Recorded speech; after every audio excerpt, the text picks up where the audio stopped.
ایک استانی کہتی ہیں، میں کلاس میں داخل ہوئی اور پیچھے سے دروازہ بند کر لیا۔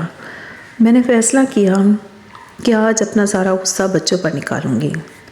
واقعی جس بچے نے ہوم ورک نہیں کیا تھا اسے پکڑا اور مارا۔ ایک بچے کو میز پر سوئے ہوئے پایا، اس کا بازو پکڑا اور کہا، تمہارا ہوم ورک کہاں ہے؟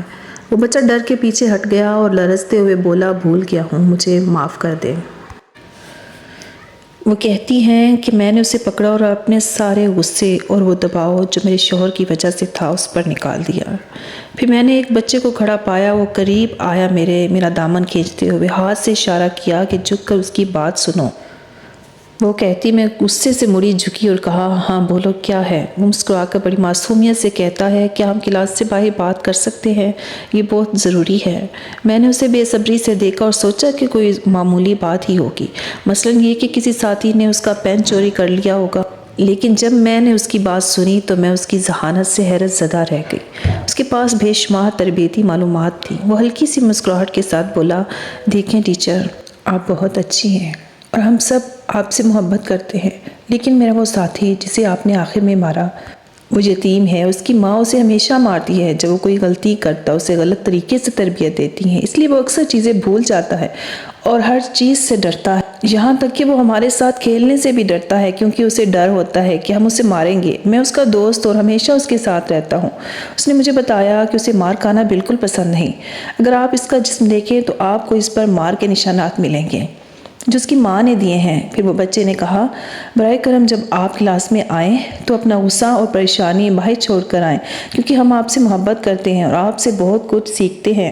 میں حیرانی سے اسے دیکھتی ہوں اور کہتی ہوں، تم اتنے بڑے لوگوں جیسی کیسے باتیں کر لیتے ہو؟ تو وہ جواب دیتا ہے، میری ماں نے ہمیشہ مجھے اچھا گمان کرنا سکھایا ہے اور یہ بھی کہا ہے، تمہیں نہیں معلوم کہ سامنے والے کس حالت میں ہے، اس لیے اپنا غصہ اور پریشانی ایک طرف رکھو اور ان کے ساتھ نرمی سے پیش آؤ۔ دنیا میں بہت سی تکلیف دہ چیزیں ہیں۔ انہوں نے یہ بھی کہا، اگر تم کسی کو پریشان دیکھو تو اس سے معافی مانگو، خواہ تم اس کی تکلیف کے ذمہ دار نہ ہو۔ پھر وہ مجھے گلے لگاتا ہے اور کہتا ہے، یقیناً آپ کسی وجہ سے ناراض ہیں، اس لیے آج ہمیں مارا۔ ٹیچر، میں آپ سے معذرت خواہ ہوں، براہ کرم ناراض نہ ہوں، کیونکہ آپ بہت اچھی ہیں۔ میں حیرانی کے عالم میں کھڑی تھی اور ایسا محسوس ہو رہا تھا کہ میں بچی ہوں اور وہ میرا استاد ہے۔ کیا آج بھی ایسی تربیت ہوتی ہے؟ اور کیا ایسی مائیں موجود ہیں جو اپنے بچوں کو اس قدر عمدہ تربیت کرتی ہیں؟ میں نے اس بچے سے کہا، ٹھیک ہے، میں اسے کیسے مناؤں؟ تو وہ بولا، یہ لیں چاکلیٹ، وہ اسے پسند کرتا ہے۔ اگر وہ آپ کو معاف کر دے تو اپنے رب سے استغفار کریں اور سبحان اللہ و بحمدہ کہیں، تاکہ جنت میں آپ کے لیے ایک درخت اگے۔ میں نے کہا، جیسے دنیا میں درخت ہیں؟ وہ بولا، میری ٹیچر، جنت کے درخت دنیا کے درختوں جیسے نہیں ہوتے۔ میری ماں نے بتایا ہے کہ جنت کے درخت کا پھل بہت نرم، بڑے اور شہد سے بھی زیادہ میٹھا ہوتا ہے اور ان میں بیج نہیں ہوتا۔ میں نے پوچھا، انس، کیا میں تمہاری ماں کو کوئی تحفہ دے سکتی ہوں؟ وہ بولا، ہاں، مگر وہ ہمیشہ کہتی ہیں کہ انس میرا تحفہ ہے۔ میں نے کہا، واقعی تم ایک بہت بڑا تحفہ ہو اور بہت پیارے بچے ہو۔ انس نے کہا، چلیں آئیں علی کو منائیں، میرے پاس 5 روپے ہیں، اس سے چاکلیٹ خرید لیں اور علی کو دیں اور کہہ دیں کہ آپ نے اسے اس کے لیے خریدا ہے۔ میں نے انس سے کہا، تمہاری ماں واقعی ایک عظیم خاتون ہے، وہ جنت کی حقدار ہے۔ وقت گزرتا گیا اور گزرتے ہوئے وقت کا پتہ ہی نہیں چلا کہ ایک روز، مس ریحام، آپ کیسی ہیں؟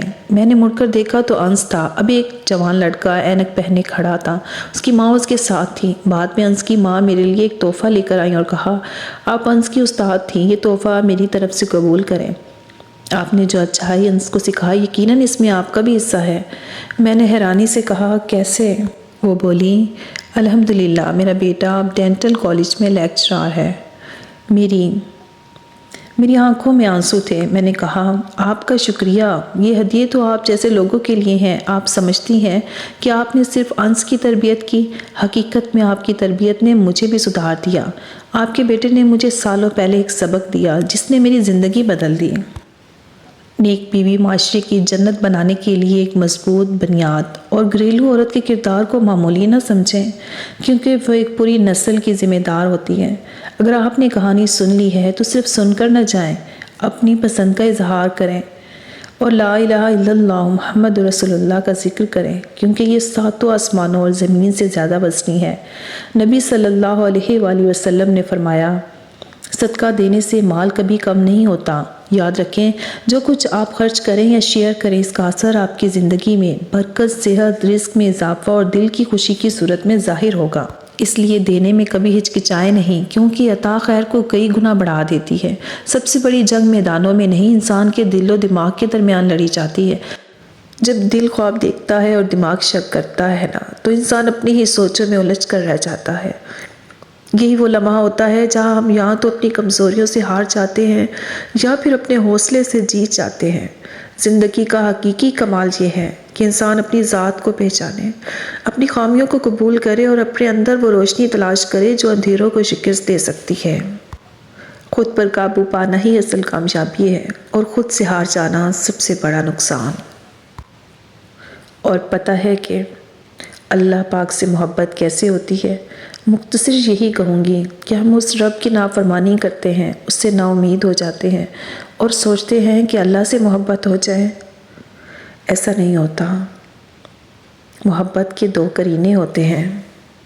ادب محبت کا پہلا قرینہ ہے۔ اور جانتے ہو ادب کسے کہتے ہیں؟ کہ جس سے محبت کی جائے، اس کی ہر بات کا احترام کیا جائے، اس کا ہر حکم مانا جائے۔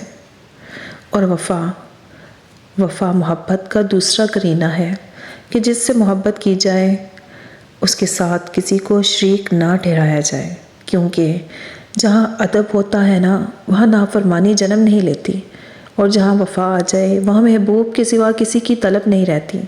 اگر ادب کرنا سیکھ لیا تو سمجھو رب سے محبت ہو گئی، اور اگر وفا کرنا سیکھ لیا تو سمجھو رب مل گیا۔